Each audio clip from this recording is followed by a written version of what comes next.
What's up, everybody? This is Fred Richani of TSC. Check out my interview with Cody Rhodes and Brandi Rhodes talking all elite wrestling success and their new TV show on TNT, Rhodes to the Top. If you like this interview, if you like what you hear, please subscribe. Please feel free to leave a review on Apple Podcasts. You can get us wherever you get your podcasts. Just search my name, Fred Richani, or the TSC News Podcast. And please visit our YouTube channel, youtube.com/The Sports Courier. Rhodes to the Top coming up September 29th, immediately following Dynamite, back-to-back premiere. At the time we're recording this interview, there's a lot going on and a lot of good in your professional lives at AEW. I mean, what an incredible hot streak. I mean, this is the hottest I've seen a non-WWE promotion in 20 years growing up as a longtime wrestling fan. On top of that, you two, of course, have Rhodes to the Top, which is premiering soon. You're also parents. Congratulations. Thank you. How has everything been, just as far as clicking for you positively, creatively, professionally, and personally, all at once? It's been a very large undertaking. There's been a lot happening all in the same, I would say, 3-month period of time here. Yeah. But it's all been very positive and very good.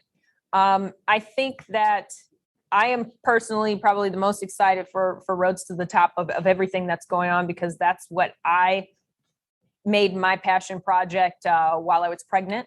I felt a little bit detached from the rest of the programming because I couldn't physically be a part of it. Yeah. But Rhodes to the Top is kind of where I was able to, stay connected to everything. And of course, behind the scenes in the executive role. But we all know that's not the same when you're the entertainer. So, but I'm really excited about the show. I think that it's got some really unique things about it that people are going to really appreciate, as well as a lot of what, people want when they come to see reality. They want to see, who's somebody who is adversarial, who is somebody who people can't stand, who are your friends, what are the goofy things that you do to have fun, what don't we know about you, all that stuff is there. And I'm really hopeful that people really enjoy it. Yeah, it's crazy. I mean, this is a crazy season. I think the show comes along at the wildest time in the history of the company, comes along at the wildest time for me, where for 3 years I felt like I had really pulled the wagon, and Chris Jericho had helped pull the wagon. And it just, the team we had, we're now kind of rotating the bench a little bit, where we have new, fresh, massive free agents show up. And it's really lovely because it's able to freshen the card up, freshen the show up. We were able to focus on Rhodes to the Top. And the most important thing is a growing family, which has completely thrown our life in different directions than we anticipated. And it's been the best thing ever. That's awesome. And as far as with the show coming up with it, who approached you about the reality show? And more importantly, when did they? Because it seems like it just was all kind of a perfect storm with you two becoming parents, and with not the pandemic waning, but you guys starting to run live shows again, plus all these big free agents coming up. I mean, was all just kind of a perfect storm at the right time? It was kind of a perfect coincidence, I would say. We TNT had started playing with this idea of doing this show, I think right before the pandemic hit. And then, of course, things ended up on the back burner until we were able to start moving forward again. I feel like wrestling continued to move forward, but the rest of entertainment kind of hit a huge standstill. So we didn't really start moving in this direction until that started to become, I guess we were able to navigate and figure out how the hell to do entertainment in a pandemic. And then that just happened to be right when we found out that we were having a baby. And then, of course, things started to improve and arenas started opening again. And so it just was really the just perfect storm of everything coming together all at once. There was no person that, looked into the future and said, I think this day is when all these things are going to start happening. They just happened. I think, too, it's a product of a lot of sweat equity. I don't want to pat ourselves on the back or anything like that, but when AEW started and there were far more naysayers than there were people believing it would be what it is, I told everybody I want to be the quarterback. And I had done my life's work had led up to that point. And I want to say that Warner Media and the Turner Networks really just kind of called my bluff on it and said, sure, okay, well, can you go be in this production bubble and do Go Big Show? And can you do well on that show? Can you make that show a success? Hey, we're going to commission a title, which a network partner had never done for a wrestling company where it wasn't internal, and you're going to be the first champion. Can you take that? I really asked for it and I received, and it was a product of years and years and years and years and years of hard work. And now I feel like we're living in the season where we get to watch it. We get to see it. And it's all these like fruits of our labor just really happening. I'm so excited to watch Rhodes to the Top with everybody else. Solely, I haven't seen a lot of the screeners solely because I want to feel it too. This is insanely exciting what's happening in wrestling, and even more so in our life. Without giving too much away, because I did get a chance to see the screener and everything, at least on the surface, it seems like not only is this, of course, a reality show based on your lives and your families and everything, but also in a weird way, kind of a mini documentary on the growth of AEW in a really chaotic, fun time for you guys. Did it feel that way when filming the show? Oof, I mean, they were there in terms of it. The best thing I felt was that Brandi and I were producers, so we could make it very much so this wasn't a framed up reality show and more of a situation where we just said, hey, put the mics on us, turn the camera on. And when that happens, you get to see this behind the scenes access to a wrestling company, to see Tony, our president, and the booker, to see how he handles everything. That, for a hardcore wrestling fan, no matter how hard, they act like they aren't interested in that peek behind the curtain is it's so special, and it's so needed today. Whereas going the other way is almost insulting their intelligence more versus opening it up. I mean, it's a fan service company. It's a wrestling company by wrestlers and wrestling fans. So to have that mini documentary element, as you put it, and then to switch over and balance it out with what our life is like as a family, authentic. It's an incredibly authentic show. Is there somebody on the show, without giving too much away, that ends up surprising people, good or bad? Maybe a supporting character that people are like, wow, like I didn't know this guy or girl had this much personality. What do you think? I think probably Ricky Starks. There's a little bit of a journey for Ricky in this series too, that'll probably open people up to a little more of who he is, some things that he goes through, and maybe endear him to people a bit. Yeah, I would say Ricky in the early episodes. Tony Khan is really endearing and real and who you see, and so unique to see a leader like that in these times. Also Malachi Black, my current, opponent in this world. It is very interesting to see someone who was kind of discarded and knew they could do better and how much they could do and be so motivated and so fierce, and to see that blossom. That's a really beautiful thing too. Jade, I could go on. I feel like everybody the camera turned to, you saw a different side of them and you saw a different motivation for them. So would you say the long-term goal for this show is not just, of course, to get all the AEW fans that are watching Rampage and Dynamite to watch this, but also to create new fans and to see more of a human side of pro wrestlers and like, wow, okay, this is pretty cool. Maybe I'll tune into this Dynamite or Rampage show. So I've been seeing some recent discussion in media and social media about the female demographic when it comes to wrestling. It's an important demographic that isn't so tapped. And that is one area in which I think AEW is really looking to strengthen. Yeah. And when you look at it, this is a reality television show.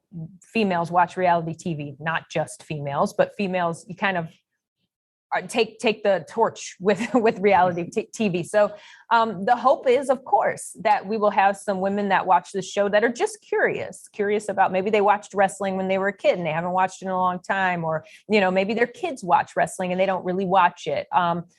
Maybe this is the opportunity for them to see a little bit more, or to become invested in some of our characters that are on the show and tune into a Dynamite or a Rampage for the first time and be, hooked. That's the hope. I think my biggest goal with this show is to create fans specifically of this show who may not ever watch Dynamite or Rampage, not because I don't want them to watch it.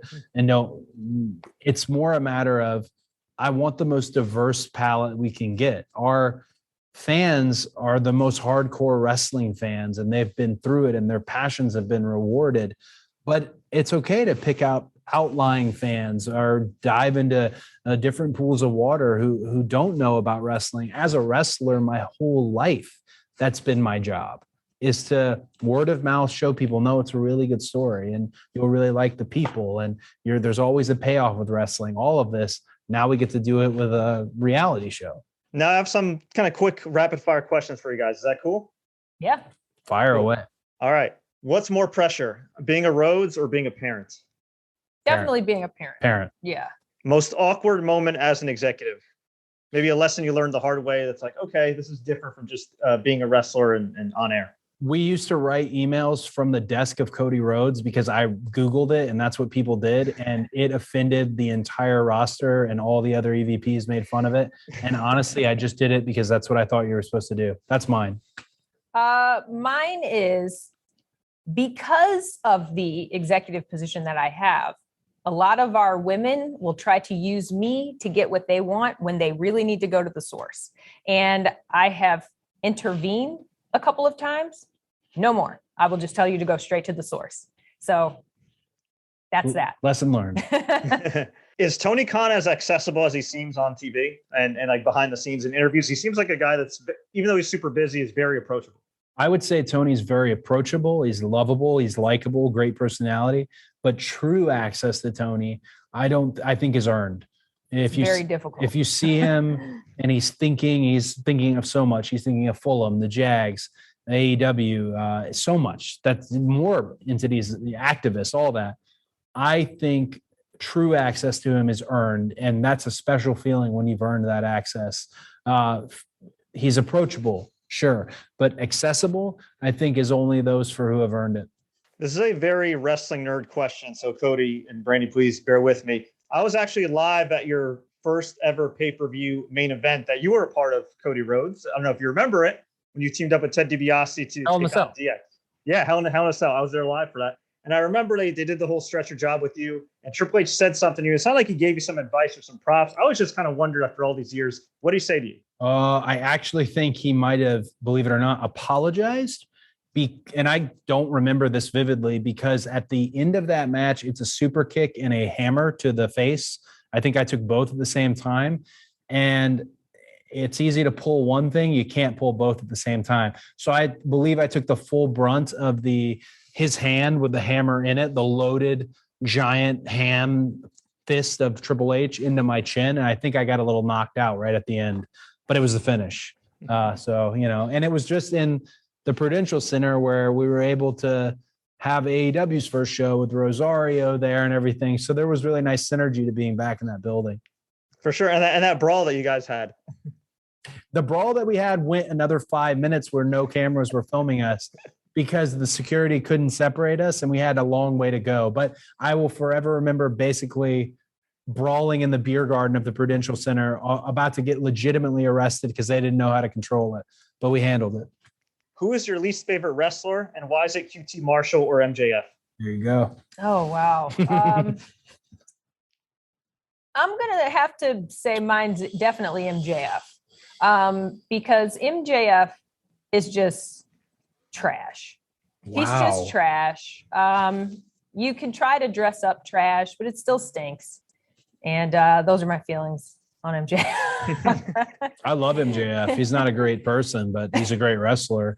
My least favorite wrestlers are Private Party because, they're the most athletic, amazing. They've got gifts that people would pay millions of dollars for, and they just around, talking about their 2 watches, and they're just ugh. I would put Private Party on my list because they went to Universal and in like they wanted to ride Forbidden Journey, Harry Potter's Forbidden Journey ride.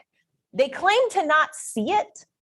How can you not see it? It's in a huge building with snow on it, and the line is always out the door. Instead, they rode Flight of the Hippogriff, which was a kid's ride, and then proceeded to come and tell me that the ride sucked. And they didn't even ride the right ride. This is so far away from rapid fire. I like Mark. I like Quinn. Quinn is the problem. Yeah. No, I like Quinn. Quinn is the problem. Isaiah too. Oh, man. I love both of them, to be honest. Shout out to Private Party. All right, and we'll get you out of here on this in one sentence or less. Why should people watch Roads to the Top at TNT? One word. It's authentic. That, to me, reality television, when it's framed, it's very traditional. You've seen that before. Whereas this show has an authentic outlook on all of these characters, for good or for bad, to see behind the scenes. It's very rewarding for a wrestling fan. And if you've never seen wrestling before, just the human journey of balancing being an executive and being a wrestler, and then being a new pregnant. parent. And right. And it's no longer one word or even one sentence anymore. Yeah, that was a paragraph. I'm very proud of Roads to the Top because it's authentic. That is what I wanted it to be, and that's what it is. Brandi and Cody, thank you so much for your time. Best of luck and everything. Congratulations on all of AEW success. We have TNT's Roads to the Top premiering, of course, on TNT September 29th, 10 p.m. Eastern Standard Time. Back-to-back premiere immediately following AEW Dynamite. Thank you so much. Thank you. Thank you.